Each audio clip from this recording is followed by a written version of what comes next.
പറഞ്ഞുവന്ന ഭാഗം എല്ലിനെയും പല്ലിനെയും കുറിച്ചായിരുന്നു. എല്ലിലായാലും പല്ലിലായാലും ഫോസ്ഫറസ് ഉണ്ട്. ഫോസ്ഫറസിന്റെ ഉത്ഭവം മുതൽ പറയുന്നതാണ് അതിൻ്റെതായ ശരി. ഭൂമിയോളം മാത്രം വലിപ്പമുള്ള എന്നാൽ സൂര്യനോളം പിണ്ഡമുള്ള നക്ഷത്രത്തെയാണ് ശാസ്ത്രം വെള്ളക്കുള്ളൻ എന്ന് വിളിക്കുന്നത്. മലയാളം ശാസ്ത്രസാഹിത്യത്തിൽ വെള്ളക്കുള്ളൻ എന്നത് വൈറ്റ് ഡ്വാർഫ് എന്നതിന്റെ പരിഭാഷയാണ്. ആദ്യം തന്നെ മനസ്സിലാക്കേണ്ടത് സയൻസ് വെള്ളക്കുള്ളൻ എന്ന് വിളിക്കുന്ന നക്ഷത്രം മരിച്ചുപോയ ഒരു നക്ഷത്രമാണ്. ഈ വെള്ളക്കുള്ളനെ മരിച്ചുപോയ നക്ഷത്രം എന്ന് പറയുന്നതിന് കാരണം ഒരു നക്ഷത്രം ജീവനോടെ ഇരിക്കുന്നു എന്ന് നമ്മൾ പറയുന്നത് അതിനുള്ളിൽ ന്യൂക്ലിയർ ഫ്യൂഷൻ നടക്കുമ്പോഴാണ്. ഹൈഡ്രജൻ കരിഞ്ഞ് ഹീലിയം ഉണ്ടാകുന്ന ഈ പ്രക്രിയയിലൂടെയാണ് നക്ഷത്രം വെളിച്ചവും ചൂടും പുറത്തുവിടുന്നത്. എന്നാൽ വെള്ളക്കുള്ളൻ നക്ഷത്രത്തിൽ ഈ ഇന്ധനം പൂർണ്ണമായും തീർന്നുപോയിരിക്കും. സ്വന്തമായി അതിനുള്ളിൽ മിച്ചമുള്ള കാർബണിനെ കത്തിച്ച് ഊർജം നിർമ്മിക്കാൻ കഴിയാത്തതിനാലും ഒരു നക്ഷത്രത്തിന്റെ ജീവിതത്തിലെ സജീവമായ ഘട്ടങ്ങൾ അവസാനിച്ചതിനാലുമാണ് ഇതിനെ മരിച്ച നക്ഷത്രം എന്ന് വിശേഷിപ്പിക്കുന്നത്. അതിന് സ്വന്തമായി തിളങ്ങാനുള്ള കഴിവില്ല. കാഴ്ചയിൽ തിളങ്ങുന്നതായി തോന്നുന്നതിന്റെ കാരണം ദശലക്ഷക്കണക്കിന് വർഷങ്ങളായി ശേഖരിച്ചുവെച്ച ചൂട് സാവധാനം പുറത്തുവിടുക മാത്രമാണ് ചെയ്യുന്നത്. നക്ഷത്രങ്ങൾ മരിക്കുമ്പോൾ അവ ഒന്നുകിൽ വെള്ളക്കുള്ളൻ അല്ലെങ്കിൽ ന്യൂട്രോൺ സ്റ്റാർ, അതുമല്ലെങ്കിൽ ബ്ലാക്ക് ഹോൾ എന്നിങ്ങനെ ഏതെങ്കിലും രീതിയിൽ മാറുന്നത്. വെള്ളക്കുള്ളനായി തീർന്ന നക്ഷത്രത്തിന്റെ ചിത്രം സ്ക്രീനിൽ നോക്കുക. വെള്ളക്കുള്ളൻ ആവുന്ന അവസ്ഥയിൽ പുതിയതായി ഊർജം ഉൽപ്പാദിപ്പിക്കപ്പെടുന്നില്ല. ആ നക്ഷത്രത്തിൽ പിന്നെയുള്ളത് കത്തിയെരിഞ്ഞതിന്റെ മിച്ചമായ വിഷലിപ്തമായ പദാർത്ഥങ്ങളായിരിക്കുമല്ലോ. ഒരു വെള്ളക്കുള്ളൻ പൂർണ്ണമായും തണുക്കുവാൻ പ്രപഞ്ചത്തിന്റെ ഇപ്പോഴത്തെ പ്രായത്തേക്കാൾ കൂടുതൽ സമയമെടുക്കും. എന്നാൽ ഈ വെള്ളക്കുള്ളൻ നക്ഷത്രം അതിന്റെ തൊട്ടടുത്ത് ഏതെങ്കിലും നക്ഷത്രമുണ്ടെങ്കിൽ അതിന്റെ ജീവനെ ഹൈഡ്രജനടക്കമുള്ള പദാർത്ഥങ്ങളെ വലിച്ചെടുത്ത് വീണ്ടും ജീവൻ പ്രാപിക്കുകയും പ്രകാശം പരത്തിക്കൊണ്ട് ജ്വലിക്കാൻ തുടങ്ങുകയും സ്ഫോടനം നടത്തുകയും ചെയ്യും. അതോടുകൂടി വെള്ളക്കുള്ളന്റെ ഇരയായ നക്ഷത്രത്തിന്റെ പിണ്ഡം കുറഞ്ഞു പുറം പാളികൾ നഷ്ടപ്പെടുന്നതോടെ അതിന്റെ വലിപ്പം ചുരുങ്ങാൻ തുടങ്ങും. ഒരു മുട്ടയുടെ ആകൃതിയിലോ അല്ലെങ്കിൽ വെള്ളക്കുള്ളന്റെ അടുത്തേക്ക് നീളുന്ന ഒരു തുള്ളി ടിയർ ഡ്രോപ്പ് ഷേപ്പ് പോലെയോ വലിഞ്ഞു നീളുന്നു. ഇതിനെ റോഷ് ലോബ് ഓവർഫ്ലോ എന്നാണ് വിളിക്കുന്നത്. വെള്ളക്കുള്ളന്റെ ഇരയായ നക്ഷത്രം പിണ്ഡമില്ലാതെ ന്യൂക്ലിയർ ഫ്യൂഷൻ നടത്താൻ കഴിയാതെ വരും. ഒടുവിൽ പതുക്കെ ഉരുകി അതൊരു ചെറിയ ഗ്രഹമോ വെറുമൊരു വാതകക്കൂട്ടമായോ നശിച്ചുപോകാൻ സാധ്യതയുണ്ട്. ഈ പ്രക്രിയയെ വാനശാസ്ത്രജ്ഞർ സ്റ്റെല്ലാർ വാമ്പയറിസം എന്നാണ് വിളിക്കുന്നത്. ശാസ്ത്രലോകം വെള്ളക്കുള്ളനെ വാമ്പയർ സ്റ്റാർ എന്ന് വിളിക്കുന്നു. ഈ വാമ്പയർ സ്റ്റാർ ഇതുപോലെ ചുറ്റുവട്ടത്തുള്ള പല നക്ഷത്രങ്ങളുടെയും രക്തം കുടിച്ച് തടിച്ച് കൊഴുത്ത് വീർത്തു വരുകയും പ്രകാശം പരത്തുകയും ജ്വലിക്കുകയും പൊട്ടിത്തെറിക്കുകയും ഈ പ്രവൃത്തി ആവർത്തിച്ചുകൊണ്ടേയിരിക്കും. പക്ഷേ 1.4 സോളാർ മാസ് ചന്ദ്രശേഖർ പരിധിയെത്തുമ്പോൾ ഉണ്ടാകുന്ന പൊട്ടിത്തെറിയിലാണ് വെള്ളക്കുള്ളൻ എന്ന വാമ്പയർ നക്ഷത്രം എന്നേക്കുമായി പൂർണ്ണമായും പൊട്ടിത്തെറിക്കുന്നത്. അതോടുകൂടി വെള്ളക്കുള്ളൻ എന്ന വാമ്പയർ നക്ഷത്രത്തിന്റെ പുറന്തള്ളപ്പെടുന്ന അവശിഷ്ടങ്ങൾ കോടിക്കണക്കിന് വർഷങ്ങൾ കൊണ്ട് തണുത്ത് കട്ടപിടിച്ച് രൂപം കൊള്ളുന്ന പാറക്കഷണങ്ങളാണ് ഉൽക്കകൾ. ഇവ ഫോസ്ഫറസിനെ ഒരിടത്തുനിന്ന് മറ്റൊരിടത്തേക്ക്, ഉദാഹരണത്തിന് ഭൂമിയിലേക്ക്, എത്തിക്കുന്ന വാഹനങ്ങൾ എന്ന് വേണമെങ്കിൽ പറയാം. ഈ ഉൽക്കകൾ ഭൂമിയിലെ വെള്ളത്തിൽ വീണപ്പോൾ അവയിലെ ഫോസ്ഫറസ് പുറത്തുവരികയും ജീവന്റെ ഉൽപ്പത്തിക്ക് കാരണമാവുകയും ചെയ്തു എന്ന് ശാസ്ത്രജ്ഞർ കരുതുന്നു. അതായത് ഈ പൊട്ടിത്തെറിയിൽ എന്നേക്കുമായി മരിച്ചുപോയി എന്ന് കരുതിയ വെള്ളക്കുള്ളൻ എന്ന വാമ്പയർ നക്ഷത്രം വീണ്ടും മനുഷ്യശരീരത്തിനുള്ളിൽ അഡിനോസിൻ ട്രൈഫോസ്ഫേറ്റ് എന്നതിന്റെ ചുരുക്കപ്പേരായ ATP ആയി ജീവിക്കുന്നുണ്ട്. വെറുതെ ജീവിക്കുകയല്ല, മനുഷ്യനായി ജീവിക്കണമോ മൃഗമായി ജീവിക്കണമോ ദൈവമക്കളായി ജീവിക്കണമോ പിശാചിന്റെ സന്തതിയായി ജീവിക്കണമോ എന്നുള്ള തീരുമാനമെടുക്കുന്ന പ്രീഫ്രോണ്ടൽ കോർട്ടെക്സിന് ഊർജം കൊടുക്കുന്നത് ATPയുടെ രൂപത്തിലുള്ള ഫോസ്ഫറസ് ആണ്. ഭൂമിയിൽ വന്നതിന് ശേഷം ഈ ഫോസ്ഫറസിനെക്കുറിച്ച് സയൻസ് പറയുന്നത് പിശാചിന്റെ മൂലകം എന്നാണ്. ഇതിൽ നിന്ന് ചില കാര്യങ്ങൾ നിങ്ങൾ മനസ്സിലാക്കണം. വിഖ്യാത ശാസ്ത്രജ്ഞനായ കാൾ സാഗൻ പറഞ്ഞത്, നമ്മളെല്ലാം നക്ഷത്രധൂളികളാൽ നിർമ്മിക്കപ്പെട്ടവരാണ്, we are made of star stuff എന്ന്. ഫോസ്ഫറസ്, ഇരുമ്പ് തുടങ്ങിയവയുടെ വലിയൊരു ഭാഗം വെള്ളക്കുള്ളന്മാരുടെ സ്ഫോടനത്തിൽ നിന്ന് വരുന്നു. നമ്മൾ ശ്വസിക്കുന്ന ഓക്സിജൻ, പേശികളിലുള്ള മഗ്നീഷ്യം എന്നിവ സൂര്യനേക്കാൾ വലിയ ഭീമൻ നക്ഷത്രങ്ങൾ പൊട്ടിത്തെറിക്കുമ്പോഴാണ് ഉണ്ടാകുന്നത്. ശരീരത്തിലുള്ള അയഡിൻ പോലെയുള്ള ഭാരമേറിയ മൂലകങ്ങൾ 2 ന്യൂട്രോൺ നക്ഷത്രങ്ങൾ കൂട്ടിയിടിക്കുമ്പോൾ ഉണ്ടാകുന്നതാണ്. ശരീരത്തിലെ കാർബൺ ഭൂരിഭാഗവും വരുന്നത് സൂര്യനെപ്പോലെയുള്ള നക്ഷത്രങ്ങൾ അവയുടെ അവസാന കാലത്ത് പുറത്തുവിടുന്ന പദാർത്ഥങ്ങളിൽ നിന്നാണ്. ഇവിടെ ഗാലക്സിയിൽ നിന്നുകൊണ്ട് നിങ്ങളോട് ഒരു ചോദ്യം ചോദിക്കുകയാണ്. സ്ക്രീനിൽ നോക്കുക. വെറും 5% മാത്രം ഈ പ്രപഞ്ചത്തെക്കുറിച്ച് മനസ്സിലാക്കിയിട്ടുള്ളൂ എന്ന് സയൻസ് പറയുന്ന ഇത്തരം അനേകം നക്ഷത്രധൂളികളികളിൽ നിന്ന് മനുഷ്യൻ ഉണ്ടാകുമെങ്കിൽ എന്തുകൊണ്ട് സയൻസിന് അറിയില്ല എന്ന് പറയുന്ന 95% നമുക്ക് കാണാൻ കഴിയാത്ത ഡാർക്ക് മാറ്ററിനുള്ളിലും ഡാർക്ക് എനർജിക്കുള്ളിലും ദൈവമോ പിശാചോ ഉണ്ടാകില്ല എന്ന് കരുതുന്നത് എത്രമാത്രം വിഡ്ഢിത്തരമാണ്. ഇനി സംസാരിച്ചു തുടങ്ങേണ്ടത് ഫോസ്ഫറസിനെ കുറിച്ചാണ്. പക്ഷേ ഒരു നക്ഷത്രത്തിലുണ്ടായ ഫോസ്ഫറസ് ഭൂമിയിലെത്തുന്നതുവരെയുള്ള വസ്തുതകൾ പറയുമ്പോൾ ചില കാര്യങ്ങൾ ഒഴിവാക്കാൻ സാധ്യമല്ല. ഒരു നക്ഷത്രത്തിൽ പലതരത്തിലുള്ള മാറ്റങ്ങളുണ്ട്. ചിലപ്പോൾ വെള്ളക്കുള്ളനായി ഫോസ്ഫറസ് ഉണ്ടാക്കി പൊട്ടിത്തെറിക്കുന്നു. മറ്റുള്ള ഏതൊരു നക്ഷത്രങ്ങളെയും ഇരയാക്കാതെ സൂര്യന്റെ പലമടങ്ങ് ആയതിനുശേഷം ആ ഭീമൻ നക്ഷത്രം 1.4 സോളാർ മാസം ചന്ദ്രശേഖർ പരിധി കടന്ന് 1.5 ആയി തുടങ്ങുമ്പോഴേക്കും പൊട്ടിത്തെറിച്ചു കഴിഞ്ഞിരിക്കും. ആ സ്ഫോടനത്തിലാണ് ഏറ്റവും കൂടുതൽ ഫോസ്ഫറസ് പുറത്തേക്ക് പ്രവഹിക്കുകയും അകത്ത് ബ്ലാക്ക് ഹോൾ രൂപപ്പെടുന്നതും. അവിടെ സമയം പോലും നിശ്ചലമാണെന്ന് പറയാം. അതിൽ കടക്കുന്ന ഒന്നും പിന്നീട് പുറത്ത് കടക്കില്ല. പ്രകാശം പോലും അതിനകത്ത് ആയിക്കഴിഞ്ഞാൽ പുറത്ത് കടക്കില്ല. അവിടെ അന്ധകാരം മാത്രമാണ് ഉള്ളത്. ബ്ലാക്ക് ഹോളിനുള്ളിൽ എന്താണെന്നത് ശാസ്ത്രലോകത്തെ ഏറ്റവും വലിയ നിഗൂഢതകളിലൊന്നാണ്. ഭൗതികശാസ്ത്രത്തിലെ നിയമങ്ങൾ അവിടെ അപ്രസക്തമാകുന്ന ഒരു അവസ്ഥയാണ് ഉള്ളത്. ഒരു മനുഷ്യൻ ബ്ലാക്ക് ഹോളിലേക്ക് വീഴുകയാണെങ്കിൽ അവിടുത്തെ അതിഭയങ്കരമായ ഗുരുത്വാകർഷണം കാരണം ആ മനുഷ്യന്റെ കാലിന്റെ ഭാഗമായിരിക്കും ആദ്യം ഒരു നൂലുപോലെ നീണ്ടുപോകുന്നത്. ശാസ്ത്രീയമായി നോക്കിയാൽ ബ്ലാക്ക് ഹോൾ എന്നത് നക്ഷത്രങ്ങളുടെ ശവകുടീരമാണ്. വെള്ളപൂശിയ ശവകുടീരങ്ങൾ. നിങ്ങൾ മനസ്സിലാക്കിയത് വെള്ളക്കുള്ളൻ ഫോസ്ഫറസ് ഉണ്ടാക്കുന്ന രീതിയും ബ്ലാക്ക് ഹോൾ ഉണ്ടാക്കിക്കൊണ്ടുള്ള ഫോസ്ഫറസ് ഉണ്ടാകുന്ന രീതിയുമാണ്. നക്ഷത്രത്തിനകത്തെ കാർബണിന്റെ സംയോജനം കൂടി ചേർന്നാണ് ഫോസ്ഫറസ് ഉണ്ടാകുന്നത്. അണുബോംബിലും ആറ്റം ബോംബിലും കാർബണിന്റെ ചട്ടക്കൂട് ഉണ്ട്. പാമ്പിൻ വിഷത്തിലും സൈനൈഡിലും കാർബൺ പ്രധാനിയാണ്. കാർബണിന്റെ ആറ്റത്തിന്റെ ഘടന 666 ആണ്. 6 പ്രോട്ടോണുകൾ, 6 ന്യൂട്രോണുകൾ, 6 ഇലക്ട്രോണുകൾ. ബൈബിളിൽ പറയുന്ന വളരെയേറെ ചർച്ചാവിഷയമായ മൃഗത്തിന്റെ സംഖ്യ 666-ന് ഈ കാർബണിലുള്ള 666 സംഖ്യയുമായി ബന്ധമുണ്ടോ എന്ന് പരിശോധിക്കുന്നതിൽ തെറ്റില്ല.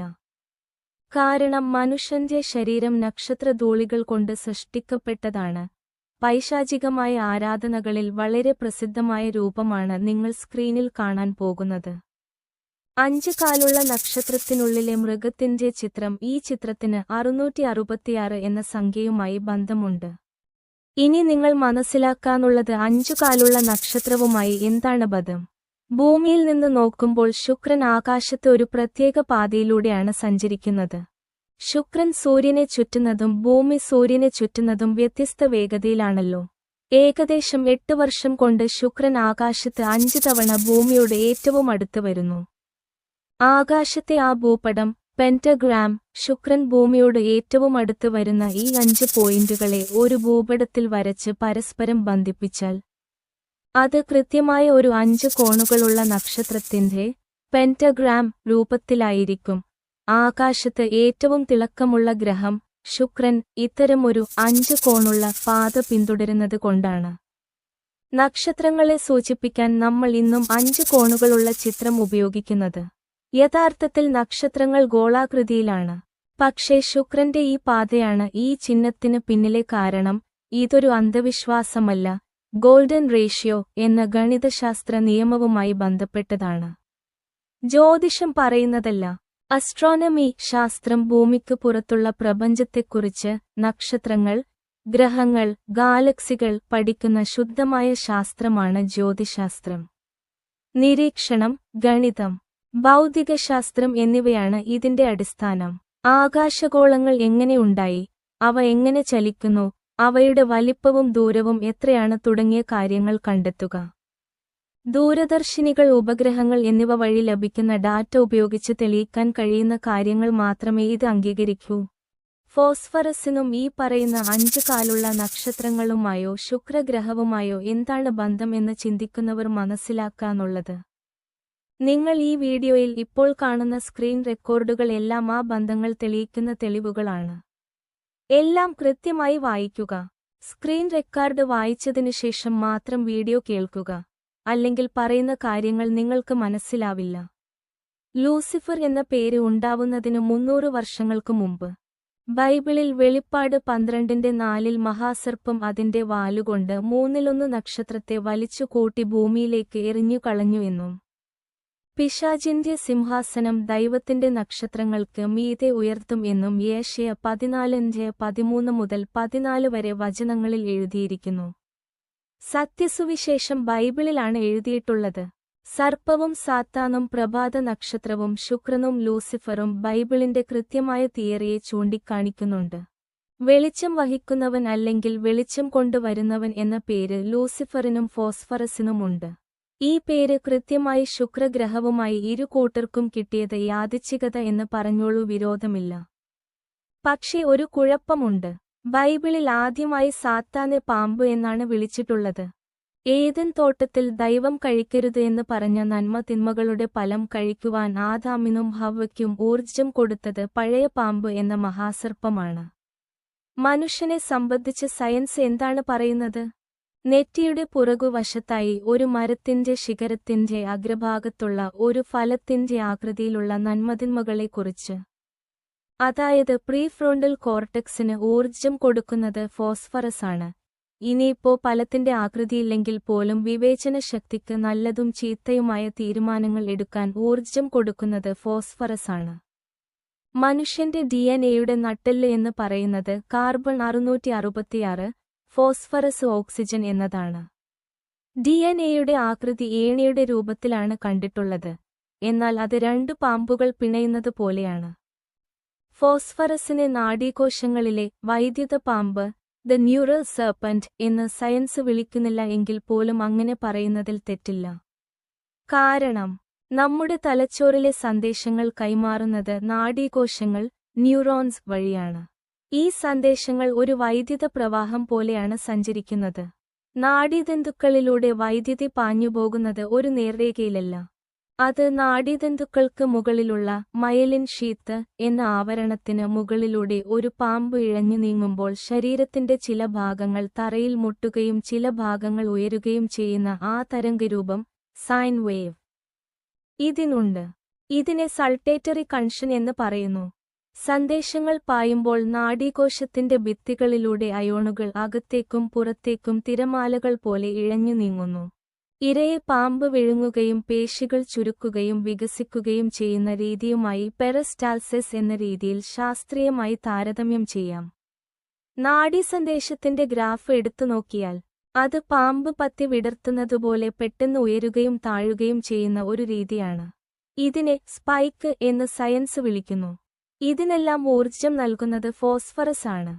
അതുകൊണ്ട് സയൻസ് പറയുന്ന ആ ചലനരൂപത്തെ പാമ്പിന്റെ ഇഴച്ചിൽ എന്ന് വിശേഷിപ്പിക്കുന്നത് ഒട്ടും തെറ്റല്ല. സയൻസിന് വാമ്പയർ സ്റ്റാർ എന്നും പിശാചിന്റെ മൂലകം എന്നും നക്ഷത്രങ്ങളെയും ഫോസ്ഫറസിനെയും വിളിക്കാമെങ്കിൽ ഫോസ്ഫറസിനെ പാമ്പായി ഉപമിച്ച് പറഞ്ഞത് അത്ര വലിയ തെറ്റാകുമെന്ന് കരുതുന്നില്ല. ഇനി പറയുന്ന കാര്യങ്ങൾ ശ്രദ്ധയോടെ മനസ്സിലാക്കുക. ബൈബിൾ എഴുതിയ കാലത്ത് സയൻസിന്റെ വളർച്ച എത്ര ഉണ്ടായിരിക്കുമെന്ന് നമുക്ക് ഊഹിക്കാൻ കഴിയുന്നതാണ്. അന്നേക്കാലത്ത് കാർബണിലെ 666 എന്ന സംഖ്യയ്ക്ക് ആധാരമായ ഒരു കാര്യവും സയൻസ് കണ്ടുപിടിച്ചിട്ടില്ല. എന്നാൽ പിശാചിന്റെ സംഖ്യ 666 എന്ന സംഖ്യയെക്കുറിച്ച് ബൈബിൾ വ്യക്തമായി പറഞ്ഞിട്ടുണ്ട്. അതിനുശേഷം ഏകദേശം 1800 വർഷങ്ങൾ കഴിഞ്ഞാണ് കാർബണിലെ 666 സംഖ്യയ്ക്ക് ആധാരമായ കാര്യങ്ങളെക്കുറിച്ച് സയൻസ് തിരിച്ചറിഞ്ഞത്. സയൻസിനോട് ഒരു ചോദ്യം ചോദിക്കുകയാണ്. പ്രപഞ്ചത്തിൽ 4% കാർബൺ ഭൂമിയിലും 96.5% കാർബൺ ശുക്രനിലുമാണ്. അതായത് പ്രപഞ്ചത്തിൽ ഏറ്റവും കൂടുതൽ കാർബൺ ഉള്ളത് ശുക്രനിലാണ്. ബൈബിളിൽ 666 എന്ന സംഖ്യയും ശുക്രഗ്രഹവും സാത്താനെ ഉദ്ദേശിച്ച് പറഞ്ഞതിന്റെ തെളിവുകളുണ്ട്. പ്രപഞ്ചത്തിൽ ഇത്രയേറെ ഗ്രഹങ്ങൾ ഉണ്ടായിട്ടും 96.5% കാർബൺ ഉള്ളത് ശുക്രനിൽ മാത്രമാണ്. ഇത്തരമൊരു സാഹചര്യത്തിൽ ശുക്രഗ്രഹത്തിൽ പൈശാചികപരമായും ശാസ്ത്രീയപരമായും 666 എന്ന സംഖ്യയുടെ കാതലായ ഭാഗമുണ്ട്. മനുഷ്യനെ സംബന്ധിച്ച് പിശാച് ഉണ്ട് എന്ന് ബൈബിൾ പറഞ്ഞത് തീർത്തും അവഗണിക്കാൻ കഴിയാത്ത സാഹചര്യം ഉണ്ടാക്കുന്നുണ്ട്. കാരണം സയൻസിന്റെ കാർബണിലെ 666ഉം സാത്താനും സാത്താന്റെ സംഖ്യ 666ഉം ശുക്രനിൽ ഒന്നിച്ചു വന്നതുകൊണ്ടാണ്. വിൽ ഓഫ് ദ വിസ്പ് എന്താണ് എന്ന് അറിയാത്ത പ്രേക്ഷകർ സ്ക്രീനിലേക്ക് നോക്കുക, വായിക്കുക. രാത്രികാലങ്ങളിൽ മശാനങ്ങളിലും ചതുപ്പ് നിലയങ്ങളിലും വിജനമായ സ്ഥലങ്ങളിലും പ്രേതത്തെ കണ്ടുവെന്നും വെളുത്ത രൂപമോ പ്രകാശരൂപമോ ആയിരുന്നു എന്നും അത് ഇരുട്ടത്ത് ഭൂമി തൊടാതെ നടക്കുന്നു എന്നും ഇരുളിൽ ഒടുവിൽ അലിഞ്ഞ് അപ്രതീക്ഷമായി എന്നുള്ള കഥകൾ ഒത്തിരി കേട്ടിട്ടുണ്ടാവുമല്ലോ. എന്നാൽ സയൻസ് പറയുന്നത് അത് പ്രേതമല്ല, മറിച്ച് ശരീരം അഴുകുമ്പോൾ ഫോസ്ഫറസ് ഫോസ്ഫീൻ ആകുമ്പോൾ ഉണ്ടാകുന്ന വാതകമാണ് എന്നാണ്. അടുത്ത കാലത്തായി, അതായത് 2020-ൽ ശുക്രനിൽ ഈ പ്രേതങ്ങളൊക്കെ, അതായത് പ്രേത വെളിച്ചമുണ്ടാക്കുന്ന വാതകമുണ്ട് എന്ന് കണ്ടുപിടിച്ചു. വാതകങ്ങൾ എന്ന് പറയുമ്പോൾ സിനിമയിൽ പ്രേതങ്ങൾ വായുവിൽ അലിഞ്ഞു മായുന്നതുപോലെ ഉണ്ട് എന്ന് പറഞ്ഞാൽ തെറ്റാകില്ല. അല്ലാതെ പ്രേതങ്ങൾക്ക് മനുഷ്യനെപ്പോലെ ശരീരമുണ്ടാവില്ലല്ലോ. പ്രപഞ്ചത്തിൽ ഏറ്റവും കൂടുതൽ കാർബണും കാർബണിലെ 666 ഉള്ളതും സാത്താനും സാത്താന്റെ സംഖ്യ 666 ഉള്ളതുമായ ശുക്രനിൽ ഈ പ്രേത വെളിച്ചമുണ്ടാക്കുന്ന വാതകമുണ്ട് എന്ന് പറയുമ്പോൾ വീണ്ടും ബൈബിളിൽ പറഞ്ഞ സാത്താനെ അവഗണിക്കാൻ കഴിയാത്ത സാഹചര്യമുണ്ടാക്കുന്നുണ്ട്. അതുകൊണ്ട് തന്നെ ശുക്രനിൽ ഫോസ്ഫീൻ കണ്ടെത്തിയത് അവിടെ അന്യഗ്രഹ ജീവൻ ഉണ്ടാകാനുള്ള സാധ്യതയെക്കുറിച്ചുള്ള വലിയ ചർച്ചകൾക്ക് വഴിതുറന്നിട്ടുമുണ്ട്. സയൻസ് പറയുന്ന അന്യഗ്രഹ ജീവൻ എന്നത് ഭൂമിയിലെ ദുഷ്ടരായ മനുഷ്യരുടെ മരണത്തിനു ശേഷമുള്ള ജീവിതമാണോ എന്നൊരു സംശയം ഉണ്ട് എന്ന് പറഞ്ഞാൽ അത്ര വലിയ തെറ്റായി പറയാൻ കഴിയില്ല. കാരണം പ്രശസ്ത ജ്യോതിശാസ്ത്രജ്ഞനായ കാൾ സാഗനാണ് ശുക്രനിലെ ഗ്രീൻഹൌസ് പ്രഭാവത്തെക്കുറിച്ച് ആഴത്തിൽ പഠിച്ച ഒരാൾ. അദ്ദേഹം ശുക്രനെ ഭൂമിയുടെ ദുഷ്ടനായ ഇരട്ട, ഈവൽ ട്വൻ എന്ന് വിളിക്കുകയും അവിടുത്തെ അവസ്ഥകളെ നരകം എന്ന് പലവട്ടം പറഞ്ഞിട്ടുമുണ്ട്. പ്രേക്ഷകർ മനസ്സിലാക്കാനുള്ളത് ദൈവവും പിശാചുമില്ല എന്നും ബിഗ് ബാങ് തിയറിയിൽ പറയുന്ന രീതിയിലാണ് പ്രപഞ്ചം സൃഷ്ടിക്കപ്പെട്ടത് എന്ന് പറയുന്ന ശാസ്ത്രലോകം സാത്താനും സാത്താന്റെ വാസസ്ഥലമായ ശുക്രനെ ഭൂമിയുടെ ദുഷ്ടനായ ഇരട്ട, ഈവൽ ട്വൻ എന്നും നരകം എന്നും സംബോധന ചെയ്യുമ്പോൾ ഇന്ത്യൻ ഗണിതശാസ്ത്രജ്ഞനായ രാമാനുജന്റെ നാവിൽ ഏതോ ഒരു ദേവി ഗണിതശാസ്ത്രം എഴുതിക്കൊടുത്തതായും സ്വപ്നത്തിൽ കൂടി ഗണിതം പറഞ്ഞുകൊടുത്തതായും അദ്ദേഹം പറഞ്ഞിട്ടുണ്ട്. വേറെയും പല ശാസ്ത്രജ്ഞന്മാരുടെ കണ്ടുപിടുത്തങ്ങൾക്കും ഇത്തരത്തിലുള്ള അനുഭവങ്ങളുമുണ്ട്. അതിനെക്കുറിച്ച് പിന്നെ പറയാം. അങ്ങനെയാണെങ്കിൽ ബൈബിളിലെ ദൈവം കാൾ സാഗണിന്റെ നാവിൽ കൂടി ഭൂമിയുടെ ദുഷ്ടനായ ഇരട്ടയെന്നോ നരകം എന്നോ ശുക്രനെക്കുറിച്ച് പറയാൻ ഇടയാക്കിയെന്നോ ഒരു ആത്മീയവാദി സംശയിച്ചാൽ കുറ്റപ്പെടുത്താൻ കഴിയില്ല. ദൈവമാണ് ഇടപെട്ടത് എങ്കിൽ ഭൂമിയെക്കുറിച്ചു മാത്രമല്ല, ഭൂമിയിലെ മനുഷ്യന്റെ ഉള്ളിലെ ദുഷ്ടന്റെ അവസാനം സാത്താന്റെ നരകമായ ശുക്രനിൽ പ്രേത വെളിച്ചം പോലെ ഉണ്ടായിരിക്കാം എന്ന അർത്ഥമുണ്ട്. അല്ലെങ്കിൽ സയൻസിന്റെ വക്താക്കൾക്ക് അഗ്നിപർവ്വതങ്ങളുടെ ഗ്രഹം എന്ന് പറയാമായിരുന്നു. നരകം എന്ന പദം ഒഴിവാക്കാമായിരുന്നു. ഇസ്ലാം മതത്തിലെ പച്ചനിറവും ശുക്രനക്ഷത്ര ചിഹ്നവും ഉദ്ദേശിച്ചാണ് കാൾ സാഗൺ ഗ്രീൻഹൌസ് എന്ന് പറഞ്ഞത് എന്ന് പറഞ്ഞാൽ തെറ്റാണ് എന്ന് പറയാം. എന്നാൽ അങ്ങനെ പറഞ്ഞില്ലല്ലോ. ഭൂമിയിലും ശുക്രനും കാണപ്പെടുന്ന പ്രേത വെളിച്ചത്തെ ഉദ്ദേശിച്ചാണ് പറഞ്ഞത്. ആരു പറഞ്ഞു? കമ്പ്യൂട്ടർ സംസാരിക്കാൻ വേണ്ടി എഴുതി കൊടുക്കുന്ന വ്യക്തി. ഹിന്ദുക്കളെ സംബന്ധിച്ച് ശുക്രാചാര്യനാണ്. പുരാണങ്ങൾ പ്രകാരം ഭൃഗു മഹർഷിയുടെ പുത്രനായ ശുക്രൻ അസുരന്മാരുടെ ഗുരുവായ ശുക്രാചാര്യർ ആകുന്നു. ദേവന്മാരുടെ ഗുരു ബൃഹസ്പതി ആയിരിക്കുന്നതുപോലെ അസുരന്മാരെ നയിക്കുന്നതും അവർക്ക് വിദ്യ പകർന്നു നൽകുന്നതും ശുക്രനാണ്. അസുരന്മാർ എന്ന് പറയുന്നത് ആരാണ്? മഹാഭാരതം, ദേവീഭാഗവതം, മത്സ്യപുരാണം എന്നിവയിൽ ശുക്രാചാര്യരെ കാവ്യൻ എന്നും അസുരഗുരുവെന്നും വിശേഷിപ്പിക്കുന്നുണ്ട്. സൗന്ദര്യത്തിന്റെയും ഭോഗത്തിന്റെയും ആഡംബരത്തിന്റെയും അധിപനാണ്. വരാഹമിഹിരന്റെ ബൃഹത് ജാതകം, പരാശര മുനിയുടെ ബൃഹത് പരാശര ഹോരാശാസ്ത്രം എന്നീ ഗ്രന്ഥങ്ങളിൽ ശുക്രനെ ഭോഗകാരകൻ എന്നാണ് വിശേഷിപ്പിക്കുന്നത്. ബാബിലോൺ, ഈജിപ്റ്റ്, ഇസ്ലാം മതത്തിനു മുമ്പ് കാബയിലുണ്ടായിരുന്ന ചന്ദ്രദേവനായ ഹുബൽ ഇന്ത്യ ചരിത്രത്തിലും മധ്യ അമേരിക്കയിലെ മായൻ സംസ്കാരത്തിലും പുരാതന Greece Mexico China Japan Korea ആഫ്രിക്കയിലെ മാലി ഡോഗൺ ഗോത്രം കെനിയ ദക്ഷിണാഫ്രിക്ക പുരാതന മെക്സിക്കോ അമേരിക്കൻ പാവ്നി ഗോത്രം പുരാതന പേർഷ്യ തുടങ്ങി പല രാജ്യങ്ങളും ശുക്രനെ അമാനുഷികമായ ഒരു ശക്തിയായി കരുതി ആരാധിക്കുകയും ബഹുമാനിക്കുകയും ചെയ്തിരുന്നു.